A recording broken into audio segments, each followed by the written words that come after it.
Well, welcome to the TPG Leadership Series. We are talking about, can your CEO use financial metrics to drive peak performance across the organization, not just looking at the impact of those on the finance department, but can the CEO use the right metrics to drive results across manufacturing, sales, marketing, operations?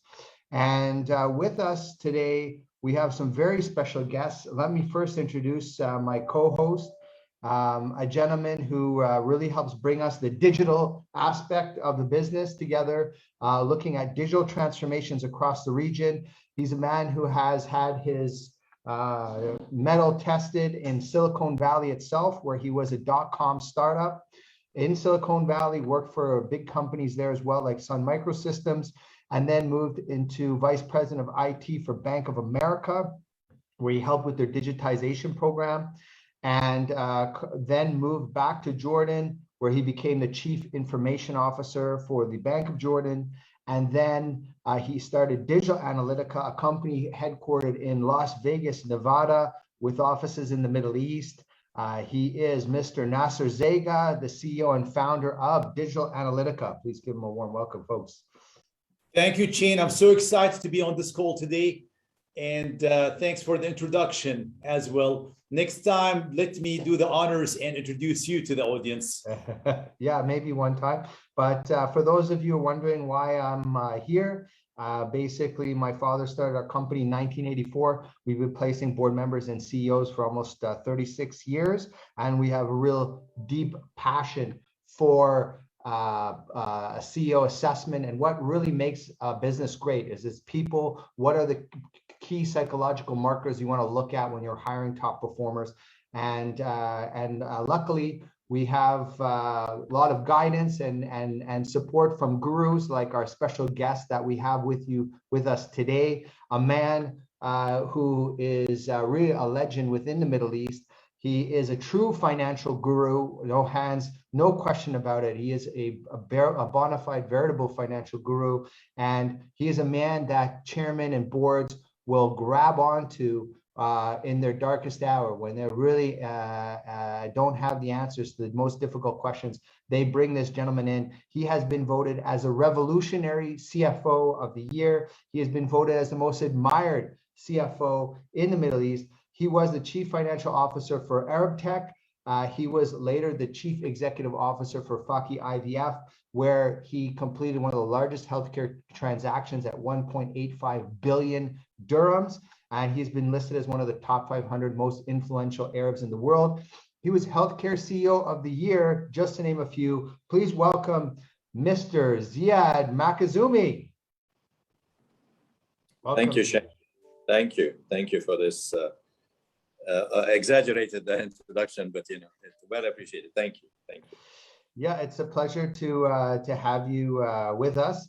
And I was really flattered that you would help in this area, which is the financial metrics. And sorry about that. It looks like my phone is still on. That's a bit of a taboo. Let me just turn that off. But one of the areas that I always gravitate to when I meet somebody and I want to figure out, hey, is this person actually good at what they do? I always jump on the metrics. So for example, you take a very simple example. Someone says, hey, I'm a personal trainer. Well, how do we know if that person is an Olympic quality personal trainer or just someone who's having fun? And you just ask them, how much potassium should I be having in the morning before I work out? What do you think my magnesium, how many milligrams of magnesium should I have? And so when you start dealing with a very professional trainer, they'll start telling you how much magnesium, potassium, how many grams of protein. And that's where you start to see the divide.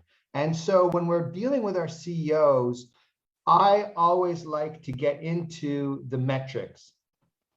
And very quickly, I feel, and we have a real live guru here with us. So, correct me if I'm wrong, Ziad, but somebody who doesn't know their metrics, to me, they don't know their business. And so that's what I'm going to cover in this quick presentation. And it's a big turnoff to me when people, if I ask them what metrics do you use to measure your business, and they say revenue and net profit. Ziad, what do you think? Do you feel that these metrics are? But first of all, I just want to say, the world is changing so much now that only one side knowledge or so one side historic data is not enough. The world is changing, and recently, because of Corona, we've seen that even whatever we planned for 2008 financial crisis doesn't work anymore. And we've been hit with this virtual enemy who destroyed our social, cultural, corporate, legal, healthcare, you name it. The Corona has shown how weak our systems are. Again, we're talking about the book that I've written about intelligent learning. Matrices are part of that. We have to look at things. So me as a CEO, personally, I cannot just look at the results and look at the numbers. I need to understand the operation. And I would say a strategy is not just one strategy. It's a series of strategies that have to run in parallel. It's financial, it's marketing, it's operational, it's logistics, it's supply. And recently, it's proven that even your technology strategy, if you're not a proper platform, you cannot survive in this world. The world is moving towards a digital reality that we have to do. So a CEO who does not understand a balance sheet or a P&L, does not understand what the value of a stock being in the warehouse for 6 weeks instead of 2 is. They cannot understand where the revenue stream is coming in. I'm telling you that CEO will not survive in the business because the business itself will not survive, in my view. So financial matrices are important, but there are other measures they have to look at. Average spend time, average collection time. It's not just purely financial. I think every business could be divided into chunks that are measurable. Some of it you have to make assumptions on, and as we go along, and Corona has proven that, we have to invent new matrices. So a CEO who does not understand the numbers, and I'm not just talking about financial, I guarantee you will not survive long term. Absolutely. And so in this presentation, we're going to cover some case studies, and we have some, I'm sure Ziad will have some very interesting stories to tell. We're going to review some industry standard financial metrics and look at the impact of not using financial metrics, and then questions to ask in your CEO interview. So at the end of the session, you'll be able to run better CEO assessments, better CEO interviews right at the back of this. So here's a very interesting case study. I found this one. This was like a real story, and we're working with this group. They've been growing their top line sales, but their net profit had been shrinking. So, and I think that's a percentage of their net profit. So, rather than have a 10% net profit, it would go to 8%. But because they were growing the top line, there was still a net increase in the cash, or in the net cash value of the net profit, but the percentage was dropping. And so they brought a new CEO to fix this. What did the executive do? Obviously, you can't know that without me telling you, so I'll just skip to that. So the main thing that he did was he changed the metrics that were being used, and instead the company was measuring a ton of equipment sold, and they changed that to profit per ton. And this reoriented the whole training program for the sales team to really educate them on which pieces of equipment had the highest net margins. And then when they were dealing with the customer account, the customer's still going to spend $1 million with them in terms of purchasing equipment, or $5 million. But the sales executive then was able to suggest products that are going to optimize the profit orientation of the customer account. And that was really where they delivered the result. And the nice part about these is that these are levers that the CEO can play with that are not going to increase your costs, not going to increase your OPEX or your CAPEX. And so the second that, another question that you can ask when you're working with the CEO is, when you came in and you became the new CEO, what metrics did you change? How did you change how success was defined? Did you change the success metrics in the business? If they're not changing the success metrics, they probably aren't, they're probably missing part of the skill set that you would need to drive peak performance in the organization. Here's another one, which is very close to home because, I think retail is a big part of the GDP of the Middle East. And obviously Dubai also could be known as the city of shopping malls. So there's a big retail component that's very vibrant here in the region. And so this was basically a company that had the opposite problem of the construction business. They had a top line issue. Top line growth had slowed. So they started to work. The CEO and the chief commercial officer started working together, and they said, hey, when people start, if you start your shift, you make a sale within the first 60 minutes, you're more likely to make 2, 3, 4, 5 more sales throughout your shift because you've got the momentum going. And the other thing they looked at is that their conversion rate was already really high. So in a retail shop, a good conversion rate, does anybody know what a good conversion rate would be? Anyone? Any retail people here? I mean, if you have a store and your conversion rate is more than 16%, I would say you're doing pretty good. If you're doing over 20%, you'd be like phenomenally good, which means that for every 100 people that come in your store, 20 people buy something. They were already up at 30%. So that's a very good number. What did they do now to I thought it's 3% chain. Pardon? I thought it will be like 3%. 3%. So you're a digital guy. So if you're running an online shop and you got 3%, that would be super high. Because, so for example, this is a lingerie shop. So, you and I are not going to go into the lingerie shop unless we already know we're buying, something for our wife or hopefully only for our wives. But you won't go in otherwise, right? You'll feel very uncomfortable to go in the store. So that's one. If you look at, for example, Virgin Record Store or something like that, they'll do about 16%. A lot of these companies, like a DJ Sharaf or something, that you're buying a new TV, so you would go and walk into the store.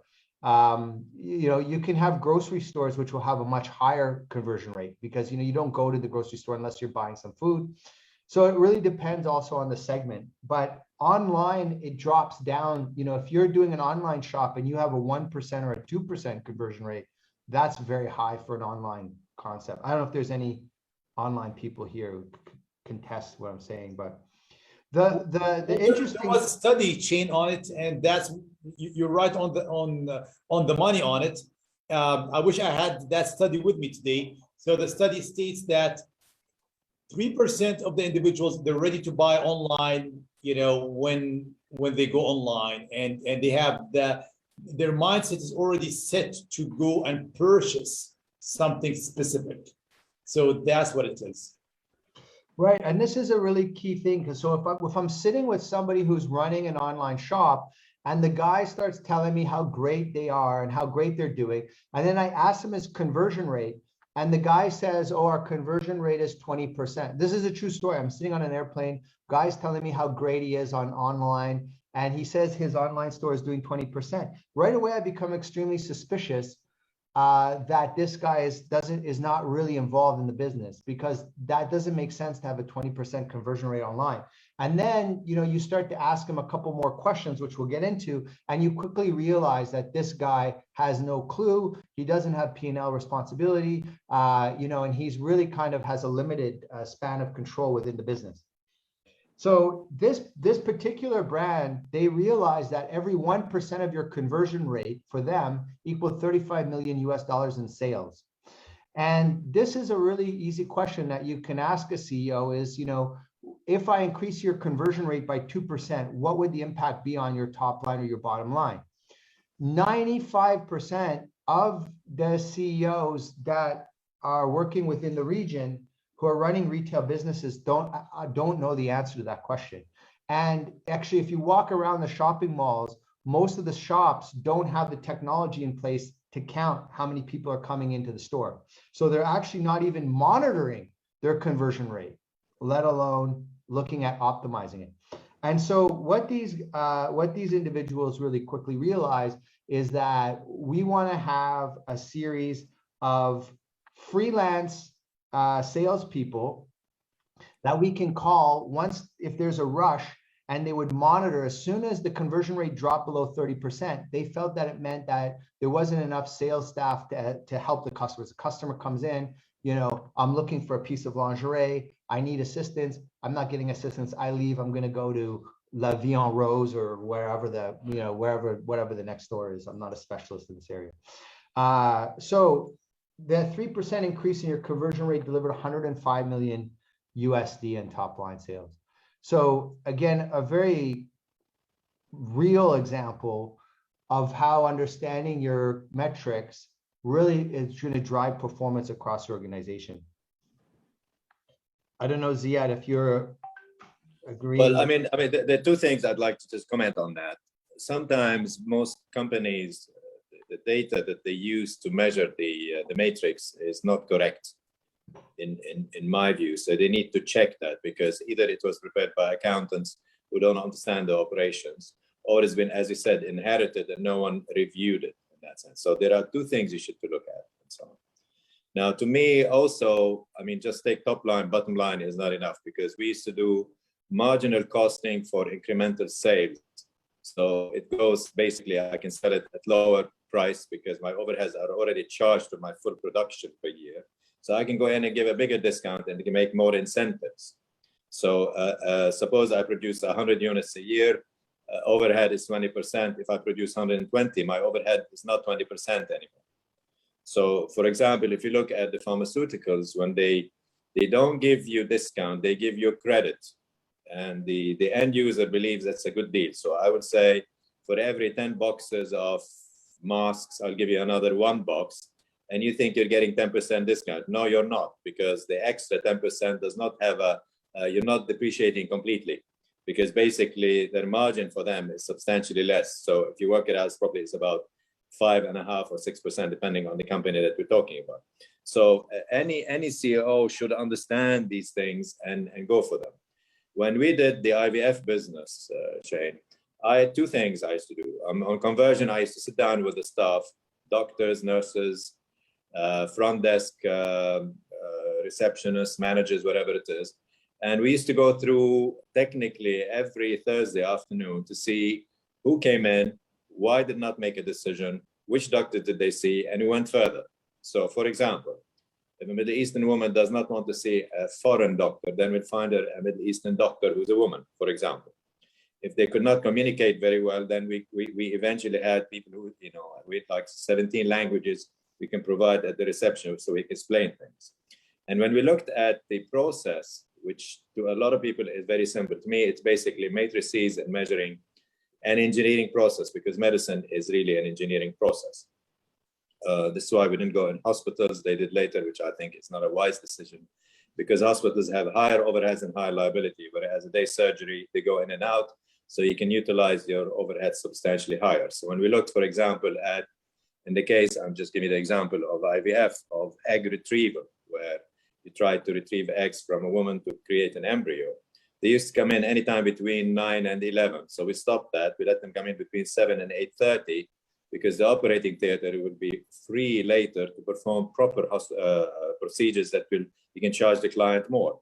Then we looked at every aspect of getting a couple pregnant, and we found out that we can increase the revenue generated substantially by giving them supplements, or doing more scanning for them, or monitoring their cholesterol level, or getting them ready to get pregnant. So your average spend went from about 28 to 35,000. In Dubai, went to about 48,000, and in Abu Dhabi further, because the requirements there are different in a sense. Emiratis would get 3 goes as getting pregnant, as compared to Dubai, only 1 after 2 failures in their own hospitals and so on.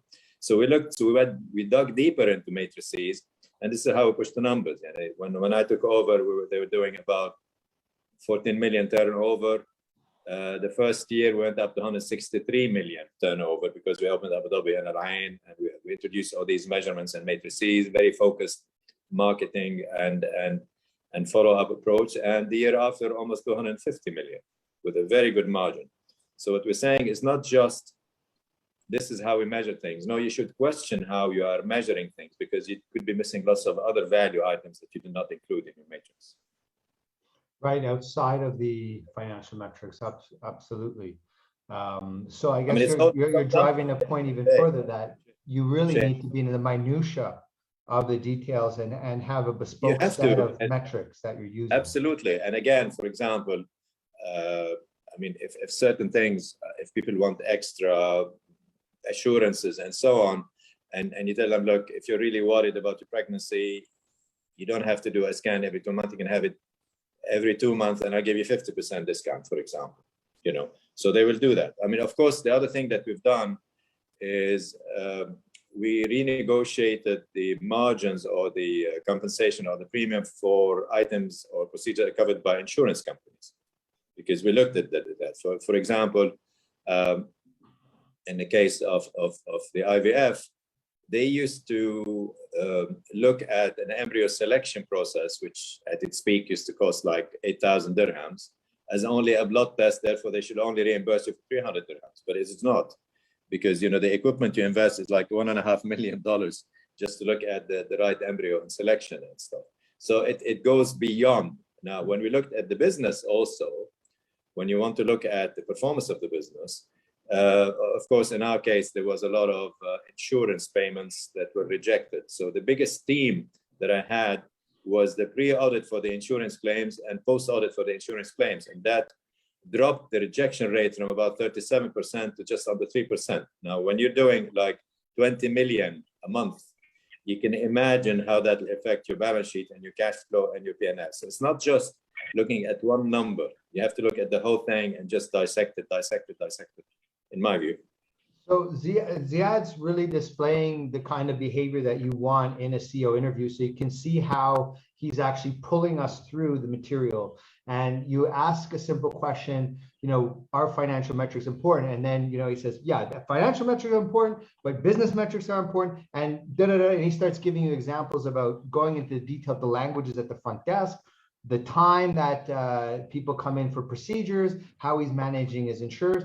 And so you almost have to pull him back if you were actually, not that you'd be interviewing Ziad for a job, because he's got his own investment company, but if you were, you would really have to pull him back. The reverse of that behavior is, well, can you give me an example, Shane? What do you mean by that question? And you really are on the other end of the interview. You're pulling the candidate through the interview, or you're trying to pull the candidate through the material. And that's not the kind of behavior that you want. That's also indication that you don't have the right candidate. And so just if you guys were interested in this, this is where the material is coming from. This is our book, the CEO assessment, which will be launched at the conference on November 1st and November 3rd.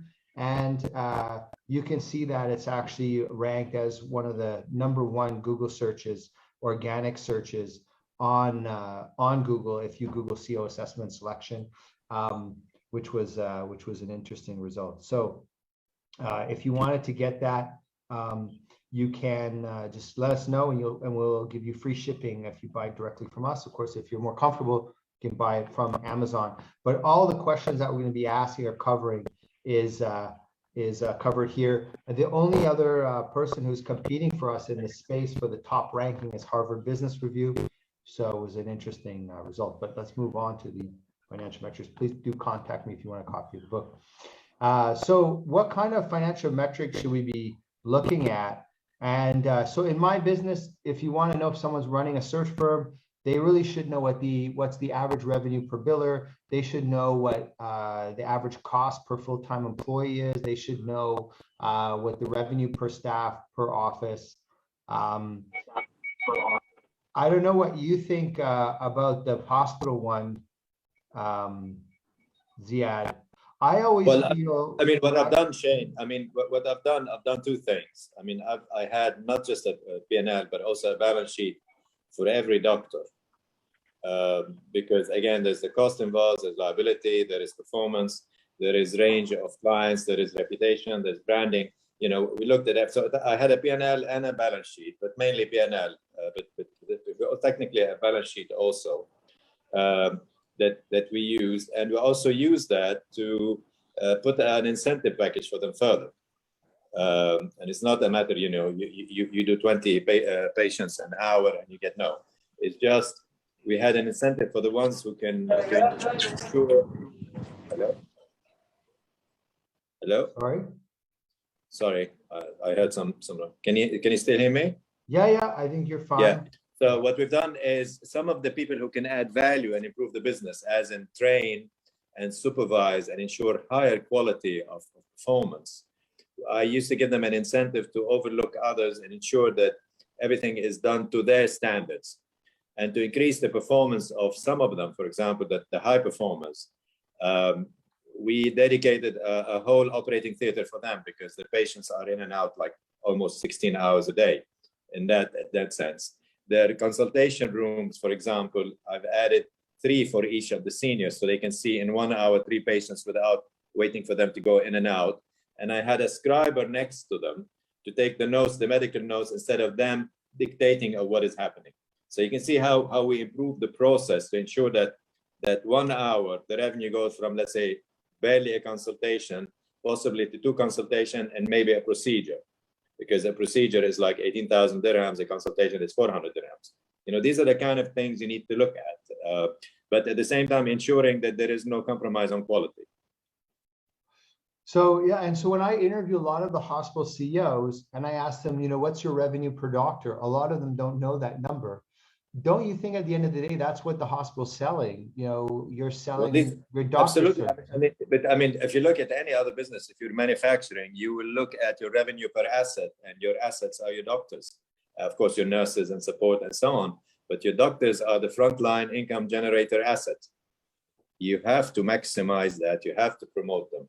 And again, keeping that in mind, Shane, when we knew they're going to, at some stage, sell the business, I had to de-risk the business in the sense that it was not dependent on 1 or 2 or 3 doctors. We went from 2 to 38 in less than 3 years that were high performers and generating revenue. None of them generated more than 500,000 dirhams a year. For example, we measured it very precisely. Some of them could generate 3 and 4 million a year, but we were very precise on what quality and how do we complement and how do we increase value in what we're doing. So we also had dietitians, we had psychologists, we had all sorts of people to increase the value chain, and no one will go anywhere else because they think we are guaranteed a good result there, basically. So the CEOs that don't know the revenue per doctor, disqualify them, sack them, but they're not going to optimize your revenue or your profits. No. Unless that you're also in a segment where some of the hospitals are not trying to generate profit, which is nothing. So banking. But Shane, can I just add to that? Yeah. It doesn't matter if you're looking at profit or revenue. You're looking at efficiency of use of your assets, and it doesn't mean only you measure it as a P&L, because you want to see if that amazing doctor is only working 2 hours, and you can see if you're in a charity, for example, you can see 20 patients instead of 2 or 5, for example.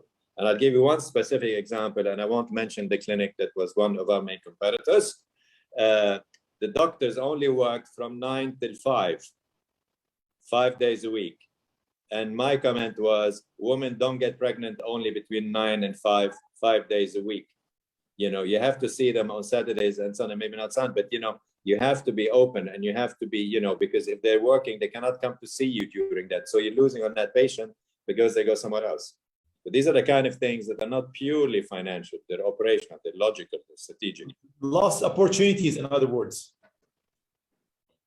Yes. Yeah, but I think what he's also saying, though, is that it's not just about profit. Profit is one of the underlying drivers for quality of patient care. And so when you have a not-for-profit hospital and the doctor doesn't care about these metrics, he's not going to be able to see as many patients. He will not be utilizing his surgery rooms properly. He won't be utilizing his equipment properly. And so the overall quality of patient care given to the patient will actually suffer. Well, these CEOs will say, well, I don't care about profit, I care about quality of patient care. But because you're ignoring profit, your quality of patient care is actually dropping.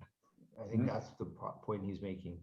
And, so all in all is like the business insights, whether operational or financial, in other words. Is that right, Ziad?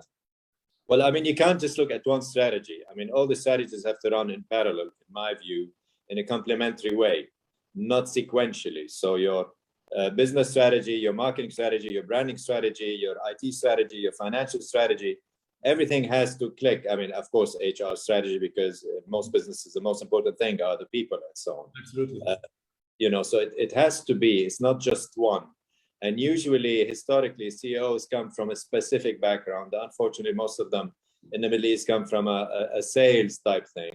So they miss on the production. And every businesses we had, I used to take them on what I call educational route. I mean, when we did the audit on one of the big companies that went bust, I used to take the new CFO and take him to the site and say, please get your shoes dusty and dirty so you see what a construction site is like. Because if you don't, let me tell you where they cheat you. You go and build the equipment and then you move it to another site. And that's fraud, basically. And that's what happened in most companies. So unless you understand how it works, you cannot audit. You cannot just look at an ERP system and say, my system says I have 25,000 cranes. No, you don't. You have 5 of them moved around 25,000 times, for example. And these are the kind of things they have to look at. And the same in healthcare. Healthcare, it does not have to be for profit, but your efficiency, efficacy, and compliance has to be a priority too, and not just use that as an excuse to say, I only see patients between 9 and 5 because I'm not making a profit. No, you have to see patients to make them better and help them. Gotcha. So here's a couple just, industry benchmark metrics. Obviously, as Ziad's pointing out, you want to be working with a CEO who's making bespoke, tailor-made metrics that's going to give them a competitive edge in the industry. But the other thing is that if you're in the talent business like I am, or if you're reporting to Ziad and you're his head of talent acquisition, and say, he's running a food and beverage business and he wants a GM for the food and beverage business, you can bring him the candidates, but then you better have good candidates or he's going to probably slit your throat. But you also want to say, hey, Ziad, by the way, did you know these are the top 3 most profitable restaurants, and the best performer has 6 table turns, and this is how they're doing it. So inside these metrics are actually hidden the winning strategies to drive your revenue and drive your profitability. And so because you're the one who's interviewing them, you will have access to very proprietary information if you incorporate these metrics into your assessments. And will allow you to be a much better partner, rather than saying, hey, I can give you your GM for your food business, or can I partner with you to help improve your strategy, improve your vision of how we're going to beat the competition. And that's what's hidden in here. And so exactly when a CEO doesn't know their metrics, they're also highlighting that they're probably not that strategic. They're probably not that competitive. They're probably lacking on the results orientation. The reason why Ziad is, and I haven't ever assessed him, but my hypothesis would be the reason why he's pushing heavy into the metrics.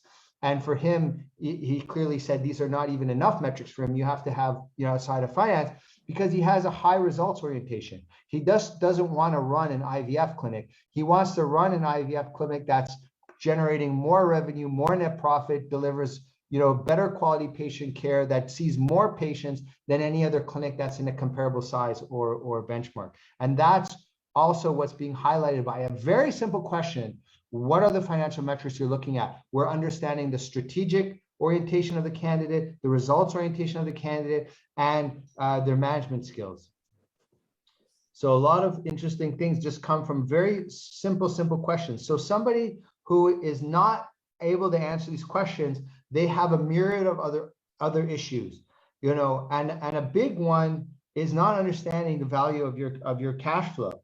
And this can allow you, so for example, some of my competitors they lack in this area. And so, for example, when you do a CEO search, 30 to 40% of those searches will never be completed because it's a family business and they're going to appoint their son as a CEO, or they have an internal candidate that they placed, or they're shutting the business down, or they're changing strategy, whatever it is.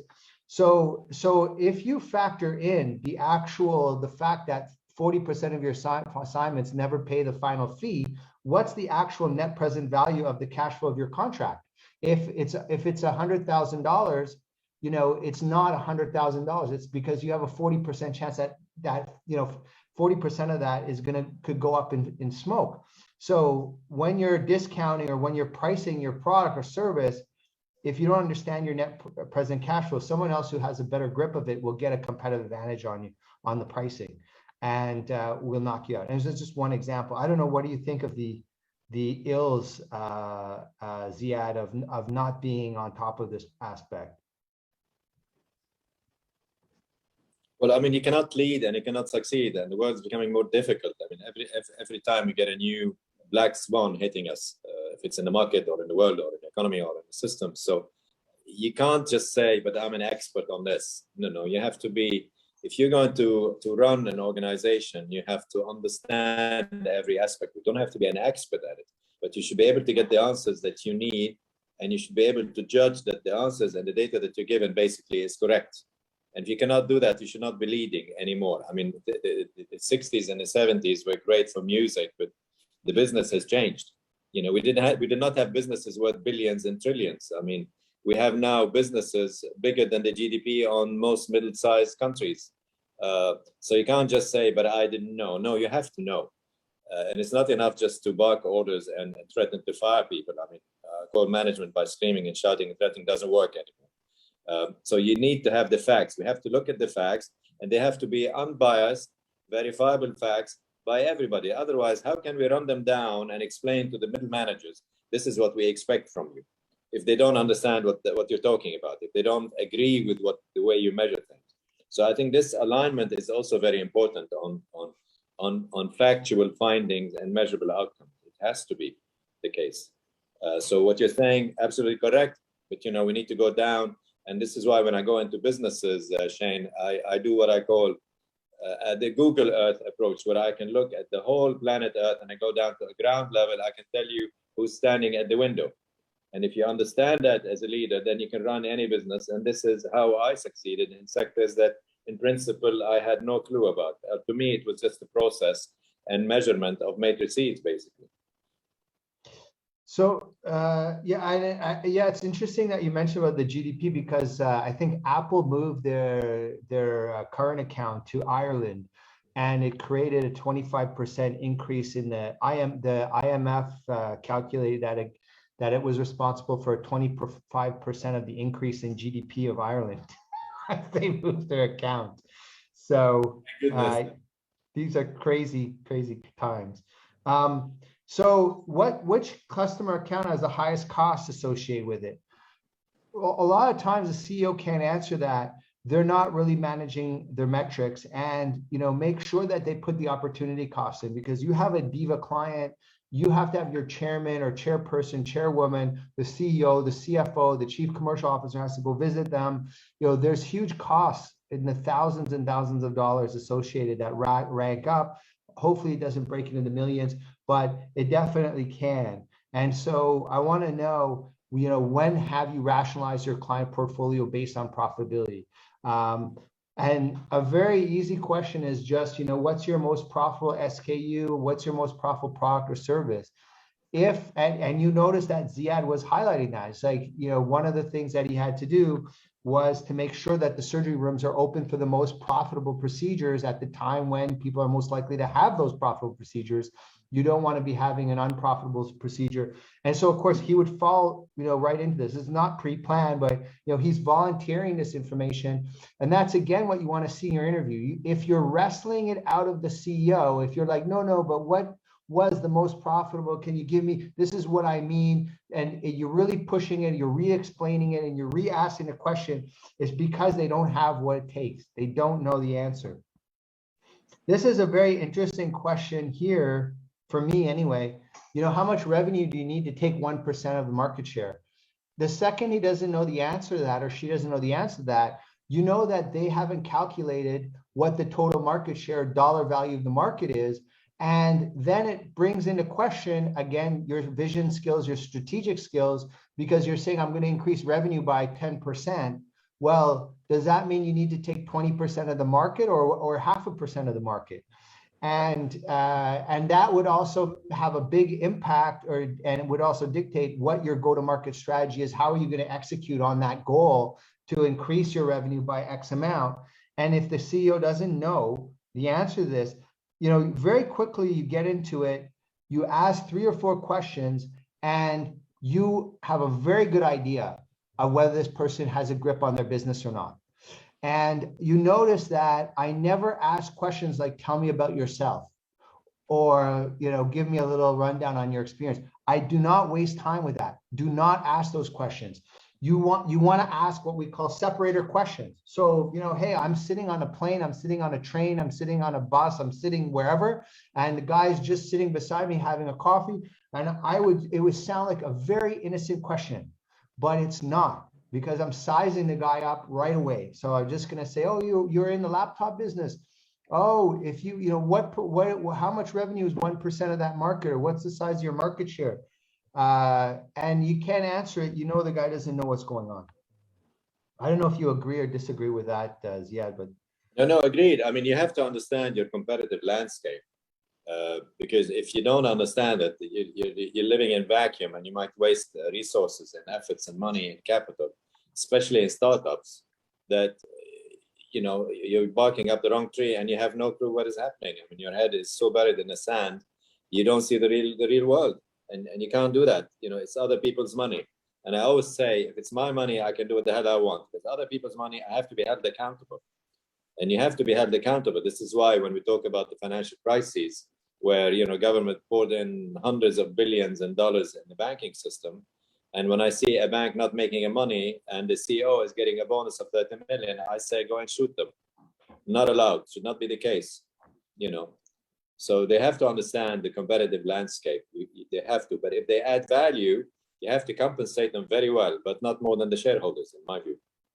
Right. Yeah, absolutely. And the other question that comes on the back of this one is, where would you get that market share? So which market share is loose? So if you deal with a very aggressive CEO, they will start to tell you, 1% of revenue in this market is $15 million.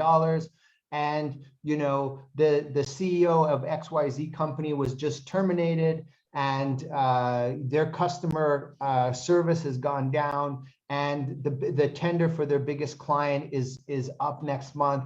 And, we have a good chance of taking that account or that principal or that from them. And they will sit down and they will target their competitors, and they will know who is weak, which market share is loose.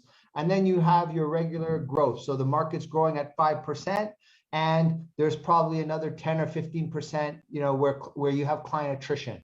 And each industry has a different rate of client attrition. So you might also ask them, what's your natural client attrition rate in your industry? For banks, it's 4% of customers will switch a bank in a year, so very low. In a hotel business, you have about 90%, 95% attrition rate. So a lot of times when you fly to a city, even though the hotel you stayed at was perfect, the next time you fly that city, you're changing hotels just for the fun of it. So it's very difficult. So in those scenarios, market share is up for grabs. So you want to understand that's your CEO's job, is to grow the market share, grow the revenue, grow the profit. So they should be looking at this. They should be on top of it. This one, I mean, a lot of the clients I deal with, they don't know this. The annual value of your customer, the lifetime value of your customer, and your client acquisition cost. And, my dad, for example, he bought Cadillacs his whole life. That's the only car he drove. And if you look at the lifetime value, he probably bought something like 6 or 7 Cadillacs through his life. And, what's the value of that? That's huge. But they didn't maintain the loyalty, because the next generation, you can't, Cadillac's not a cool car anymore, unfortunately, So, they didn't take a good point of retaining the customer, or making sure that, why not have your kids driving the same car, or getting that. If you don't have this metric, you can't do your marketing budget properly. So if I don't know what the cost of bringing a client in is, I'm just really kind of willy-nilly throwing marketing budgets in the air. And you'll find that that's what a lot of CEOs are doing. They're saying, oh, sales is down, so I'll allocate another $5 million on marketing. Well, why did you use 5 million? How, and how does that fit into your other metrics? I don't know, Ziad, if you use these metrics or not, but this is more on the customer side. Of course. I mean, I measure. I mean, we used to measure the revenue on even attendance of conferences on TV and so on to see. You know, we came up with some matrices that, although they are, I mean, you come up with them, but you have an indicator. So we try to measure everything that we did, even the choice. You know, if we build a bigger reception room with more light and different music, how will that affect the decision by the patient to say yes or no? Should we produce? Should we have them? We used to ask them actually. We used to ask them, what would you like to read if you were here while waiting? You know, just to make them more relaxed before they go into the consultation and so on. So I agree with you. I mean, you should come up with all these matrices. I mean, not go crazy, because some of them doesn't make sense. But in my case, I could tell you, even if they take a supplement of vitamin C, how much it adds value to the bottom line. When I was in Arab Tech, I can tell you, if we are late on a project by 1 month, a specific project, how it will affect my share price, because I know what the multiple is, for example. And I used to get the project managers into workshops and explain to them how delaying the accounts will affect them, and indirectly threaten that they're not going to get their bonus, basically. But still, you know, you have to get them engaged. You can't just measure everything on your own, and you have to make sure that the data is correct. So I used to actually go to the sites personally and deal with the junior and middle accountants, so they feel the loyalty is to me, not to the project manager. You have to do all these things. I mean, there is no complete checklist for everything you do, and most of the matrices, unless they are specifically measured in your site, they are approximations, and that's good enough, because engineering in general is approximation. Accounting is approximation. You cannot predict 100% everything till past the event. And with the world changing, we can't wait for things to happen before you make a decision. So this last question here, next year, what will your ratio between legacy customers and net new customers? This is actually from Gene Bliss, who was the chief customer officer for reporting to Bill Gates in Microsoft. And, you know, this for her was a very important metric, because you want to have 80 to 90% of your business from legacy customers, if you're a mature business. And but you still need to make sure that you're hungry and you're bringing in the fresh customer. It's interesting. We don't have time to go into too much because we're running close to the hour here.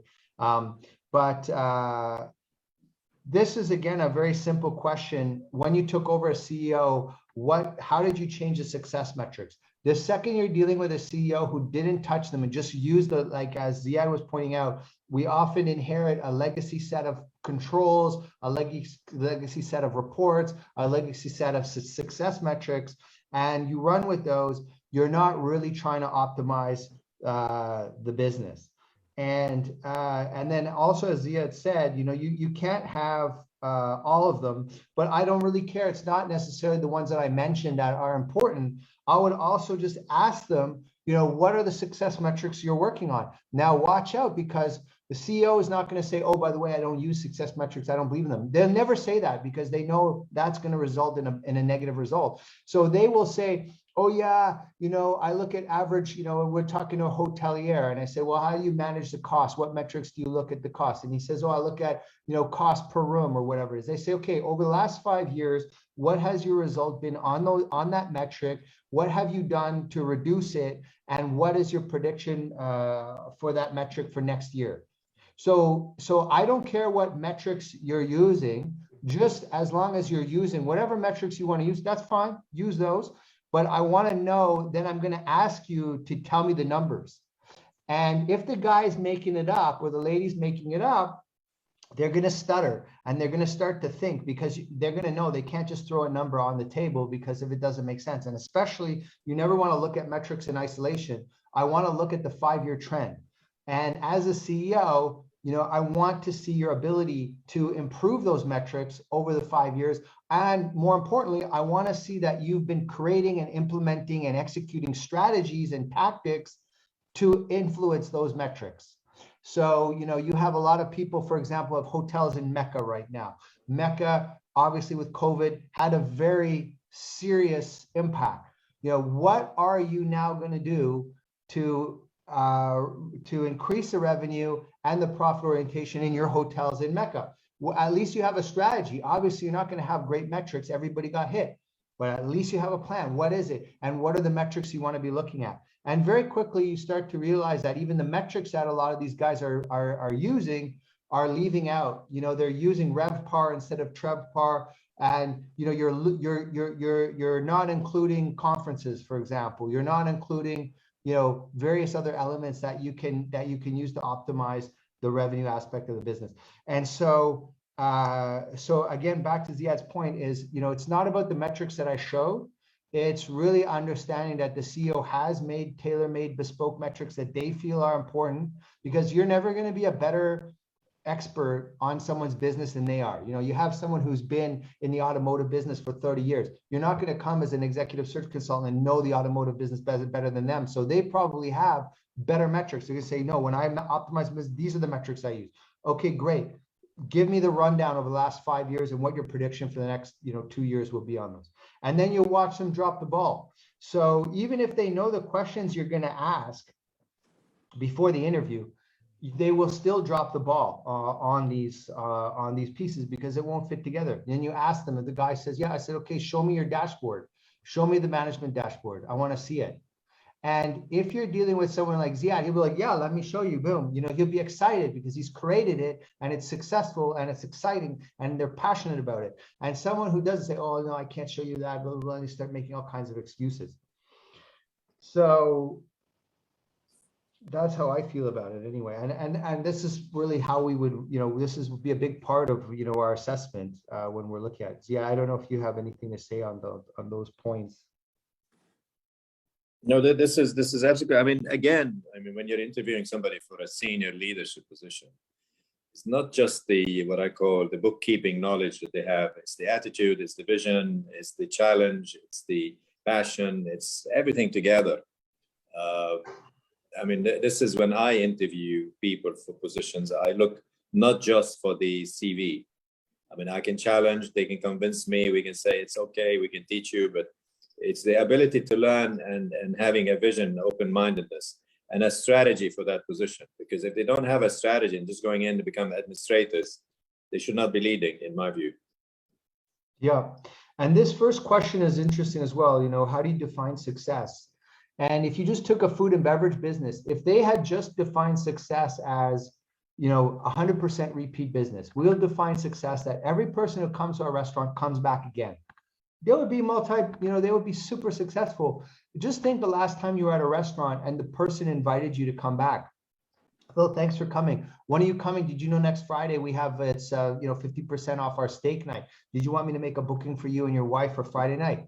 Have you ever had anyone try to rebook you at the restaurant?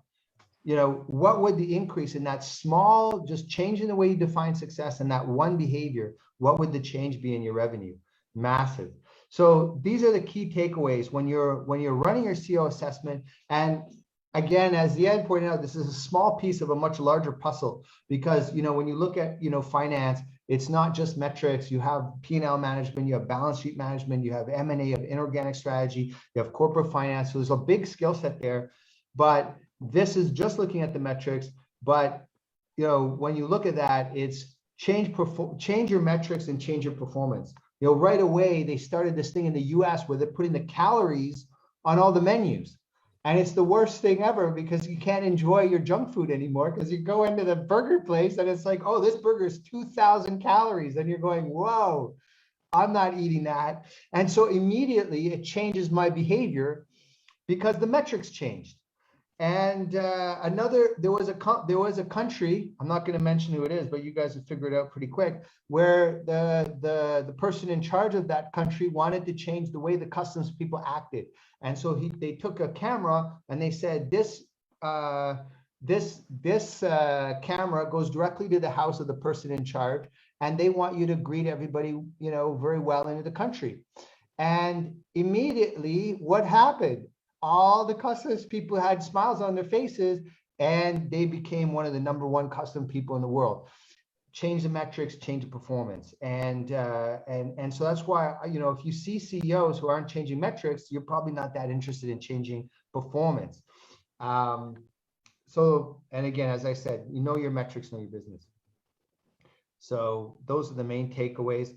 If you guys are really interested in this content, I'm really excited that actually Ziad has also agreed to be an instructor in our course. It's the first ever for the entire Middle East CEO certified assessor course that gives you a global certification by SPJ Global School of Management. And we're going to have professors from SPJ. We have a professor of behavioral science. I don't know if we need the finance professor anymore now that Ziad's here. We have the CEO of the Dubai campus, and the professor of behavioral sciences is Professor Christopher Abraham. And we have a couple other celebrity CEOs who will be joining, and they're just about to confirm their attendance. So this would be an amazing, amazing course if you were able to come. And then, of course, if you want, you can also download some samples of the book, some questionnaire samples from our webpage. And I don't know if you want me to show you quickly the webpage there, if anybody wants. And does anyone have any questions on anything that we've tackled? I wasn't watching the chat box. I don't know if there's anything there. Angela, do we have anybody in the chat box? Yeah, we have a lot of chatter. We have a lot of chatter. Okay, so let's access that. This is our website. Click on the resources, and then you can buy the book right here. And the course will be available in November. And so when you go here, you get the free download. You just click that, enter your details, and you should be able to download the book. There you go. And so you get the sample of a question there. So there's 2 samples. I don't know how to get out of this now. And if you go down to the bottom, there's another one for assessing revenue net profit, which we're going to talk about soon. Revenue net profit is, unbelievably, a lot of CEO assessments skip that. Can your CEO make money? Simple question. What's the process? What's the framework that we're going to look at? So what questions should we tackle here from these guys? This is the course. This is what we're covering next week. I think I might have to move these down one session because we're at the HR conference November 1st and November 3rd. So I think next week's session, I don't know if I'll be able to make it or not, but I'll send out a memo on that on Sunday morning. So what was the core questions we should answer here?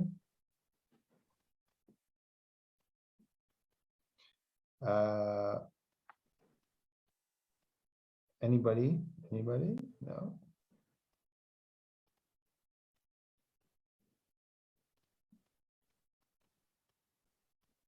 So this is one on the leadership. So we're covering leadership next month. So we'll have the leadership questionnaire. Oh, these are just more comments. There's not really any question, is there? Okay.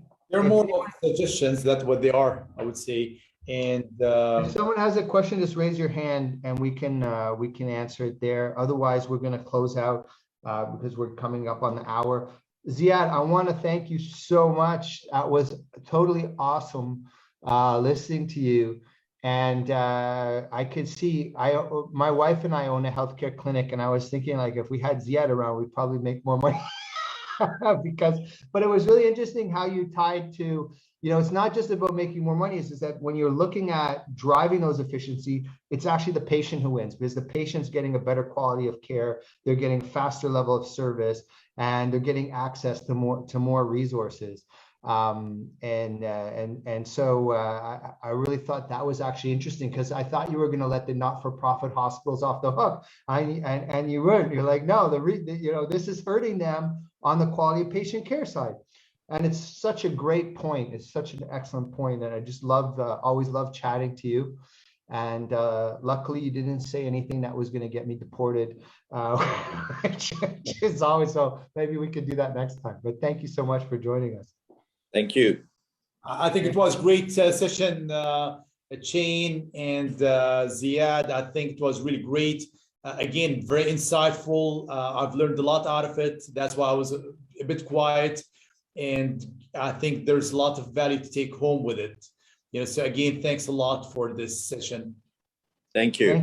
Thank you so much, and big thanks, Nasser, for co-hosting with me, and thanks for all of our guests. It's been such a pleasure having you all, and we look forward to next week. Is your CEO a rainmaker? How to catch the rainmaker? How to tell the person who can really drive revenue in your business? So here we are on the hour. I already got scolded once by Ziad for not being time conscious, so close the session now. And thank you so much. Thanks, everyone. We'll be in touch. Thank you.